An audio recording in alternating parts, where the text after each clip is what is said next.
We all know that saying that you're the sum of the 5 people you spend the most time with. And we always say, you're the sum of the 5 people you spend the most time with, but we never actually implement that in our lives. And especially as young men, we never really analyze our friendships and see who we're spending time with. We normally spend time with the people who we have the most fun with, the people who we laugh the most when we're with them. And there's nothing wrong with that. It's just that you have to analyze the other areas of the relationships. Because the relationships, they don't just affect you like, this person makes me laugh. But you adopt habits from the people you spend time with. You adopt beliefs, ways of thinking. Your relationships quite literally mold you into the person that you are. Your friends will determine the type of person you will become. Because let's say you spend your time around 5 athletes. Do you not think that you're going to become more athletic by spending more time with them? By spending all your time with them, you'll probably start eating better. You'll start doing different training routines because you're like, all my friends are doing that, so I might as well do that. If you spend your time around 5 people who are dedicated to self-improvement, you are going to become the same. You're going to start reading books. You're going to start implementing more good habits into your life so that you can become a better person. So since your friends build you up and determine the type of person you're going to become, you need to analyze your friendships. You need to make sure that you're spending time around people who build you up rather than tear you down. And when I say tear you down, I don't mean like they intentionally tear you down. It's just that let's say you're trying to go in direction Y and your friends are going in direction X. Every time like you veer off the path, you will be reminded that, hey, no, we go direction X here. We go direction X, so you have to do things that will get you to direction X.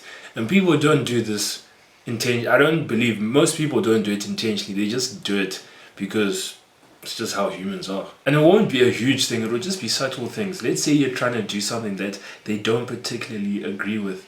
They won't make a big deal out of it. They won't be like, you're doing this, you're doing that. They will just make an unsatisfactory facial expression. But then you will get everything you need to get from that facial expression. You need to understand that relationships are transactional. And when I say this, people are like, that's such a grim way of looking at relationships. They're not transactional, but they really are. You provide value to someone, they provide value to you. And that value doesn't have to be on a monetary basis. It can be emotional support, it can be loyalty, it can be humor, it can be you just going there and having a good time, being able to take your mind off of things that are happening outside. But either way, relationships are a transaction. Whether you like to see it or not, they are just a transaction, an exchange of value. So you need to make sure that the value that you're getting from your relationships is actually value that you want and it's pushing you in the right direction. And obviously, I'm not saying that if you want to be an entrepreneur, you have to be friends with 5 people who are trying to do the exact same thing. No. But you need to be friends with people who have the same values as you. People who want to be exceptional in whatever it is that they're trying to do. You need to have friends that keep you ambitious.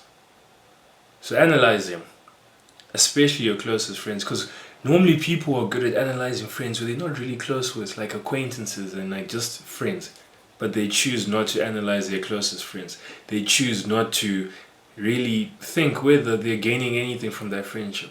And I know it sounds bad to say this out loud. It sounds bad to like analyze whether you're gaining something from your closest friendships, but it's what you have to do. Because the closest friendships are actually often the most dangerous ones. I hope after listening to this, after watching this video, you've decided that you're going to actually analyze your relationships.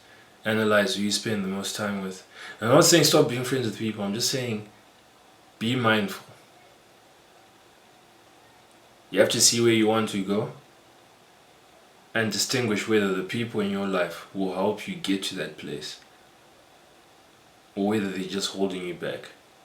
Because sometimes they actually are just holding you back and you need to take a step away.